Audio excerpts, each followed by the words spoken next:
1월 20일 라이트 앤 딜라이트 말씀 묵상 시작하겠습니다.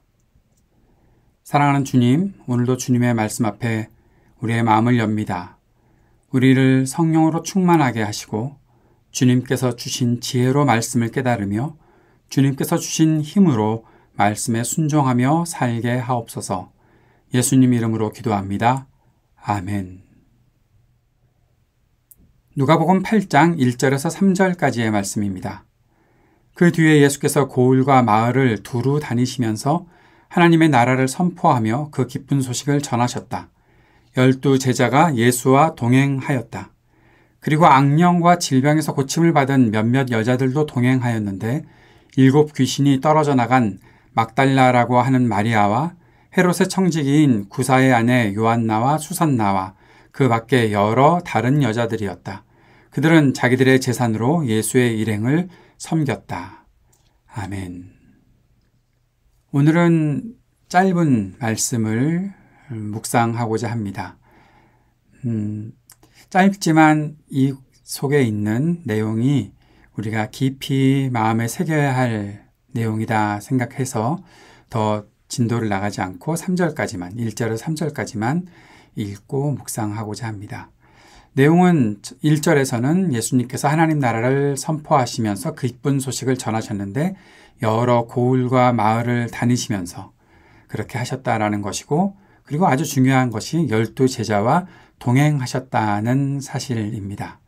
동행하셨다. 아마 저에게 1절부터 3절까지의 설교의 제목을 정하라고 하면 동행이라고 할 것 같습니다. 동행이 중요한 것이죠. 12 제자와 예수님께서 동행하셨다. 그리고 여자들도 동행을 했는데, 그리고 그 동행은 결국 예수님의 일행을 섬기는 것으로 갔는데, 어떤 사람들이 동행했는가, 어떤 여인들이 동행했는가 하면 악령과 질병에서 고침을 받은 몇몇 여자들도 동행하였다.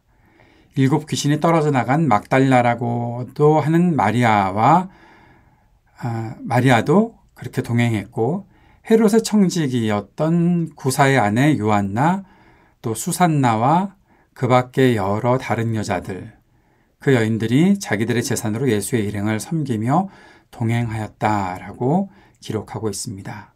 오늘 이 말씀들을 보면서 우리가 몇 가지 생각해 보아야 할 것이 있고, 이 생각들이 우리에게 좀 더 깊은 묵상이 되어 잘 적용될 수 있었으면 좋겠습니다.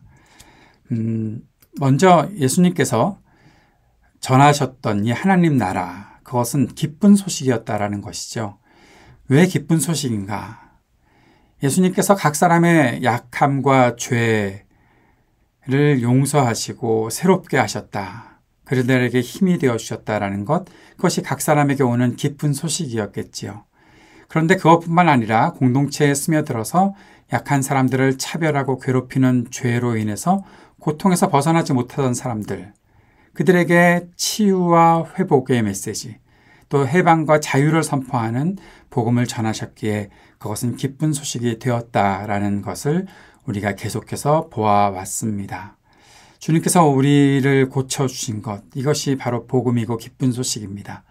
우리에게 모든 죄에서 해방을 선포하시고 그리스도를 믿고 따라갈 때에 우리가 구원받은 하나님의 백성이 된 것, 그래서 주님께 더 가까이 나아갈 수 있고 주님께 더 감사할 수 있는 그런 사람들이 된 것이 바로 복음이죠. 기쁜 소식입니다. 그 사실을 앞에서 여인이 예수님의 발에 향유를 부었던, 그래서 그가 큰 죄를 용서받고 주님 앞에 더 깊은 큰 감사를 드렸다라는 사실을 우리가 보면서 이것이 얼마나 기쁜 소식인가.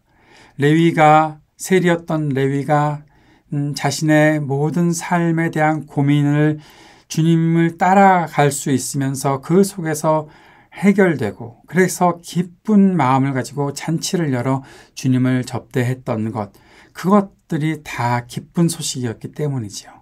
우리는 이 기쁜 소식을 경험한 사람들이죠. 그 사실을 우리가 잊지 않고 지낼 수 있었으면 좋겠습니다. 그런데 이 기쁜 소식을 전하는 동안 예수님께서 12 제자들과 동행하셨다라는 것을 말씀하고 있습니다. 왜 동행했을까요? 그 동행은 무엇을 의미합니까? 단지 제자들과의 동행이 제자들이 예수님을 따라가면서 예수님의 시중을 들고 뭔가 섬기는 그런 일을 하기 위해서 예수님께서 그들에게 나를 따라오라 라고 하셨던 것 아니지요. 그들이 예수님께서 전하시는 하나님의 말씀과 그 하나님 나라의 복음을 가지고 사람들에게 그 복음을 증거하는 사람들이 될 수 있도록, 그 증인이 될 수 있도록 예수님께서는 그들과 동행하셨다라는 사실을 우리가 보게 되는 것이죠.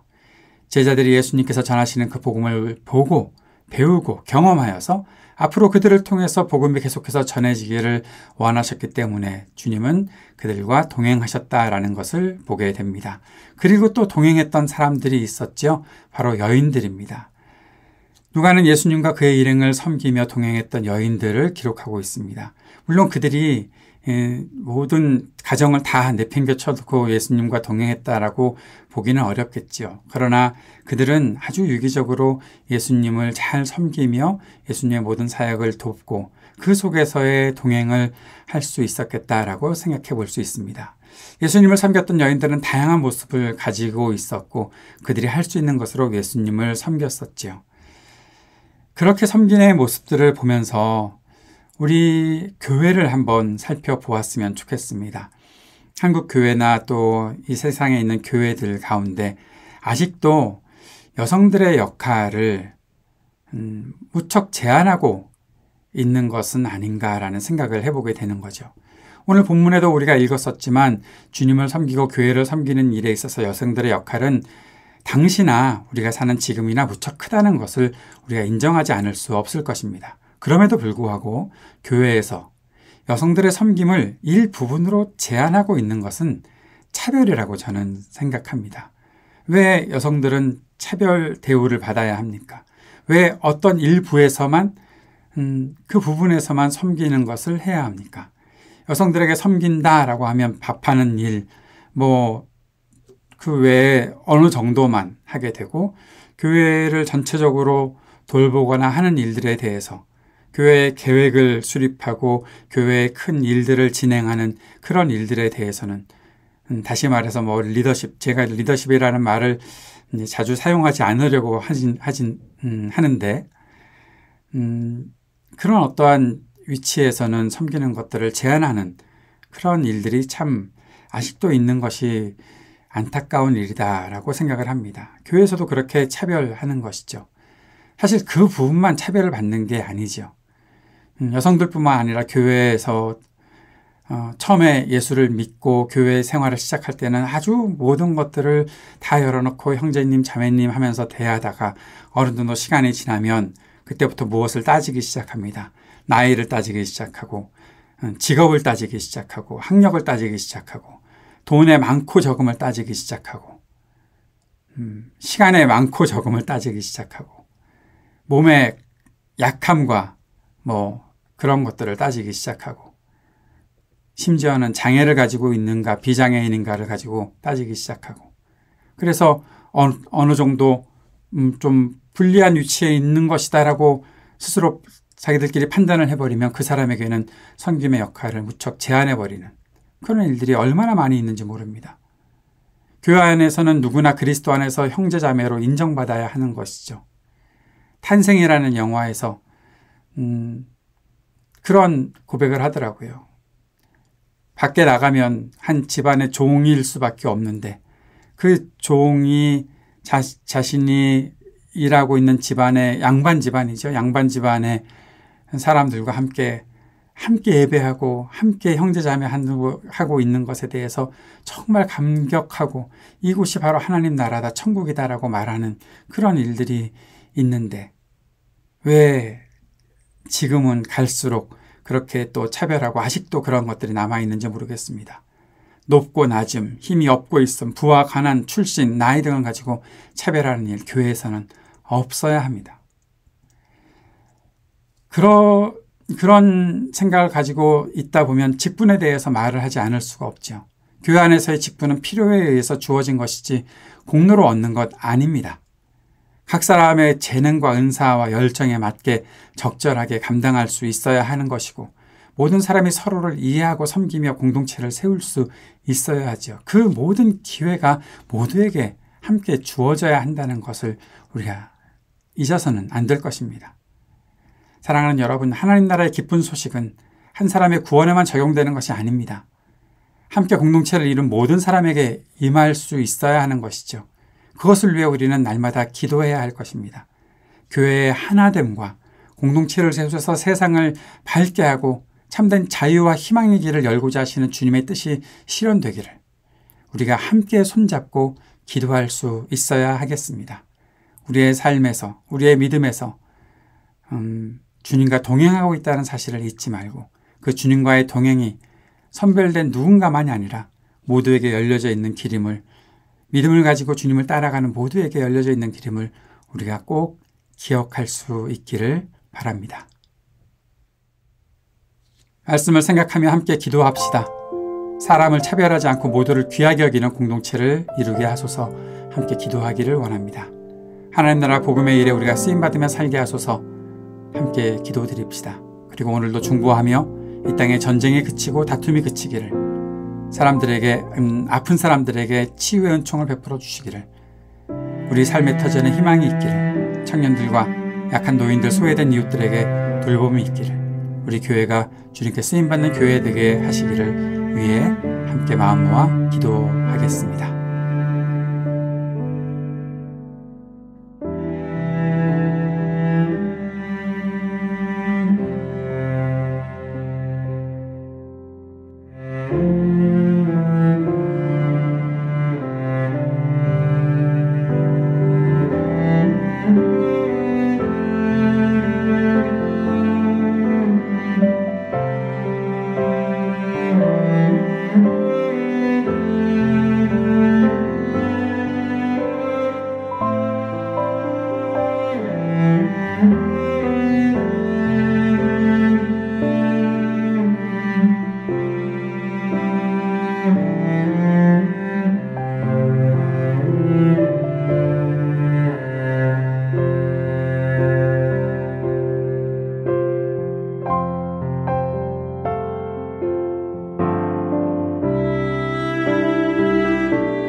하늘에 계신 우리 아버지여, 이름이 거룩히 여김을 받으시오며 나라가 임하시오며 뜻이 하늘에서 이루어진 것 같이 땅에서도 이루어지이다. 오늘 우리에게 일용할 양식을 주시옵고 우리가 우리에게 죄 지은 자를 사하여 준 것 같이 우리의 죄를 사하여 주시옵고 우리를 시험에 들게 하지 마시옵고 다만 악에서 구하시옵소서. 나라와 권세와 영광이 아버지께 영원히 있사옵나이다. 아멘.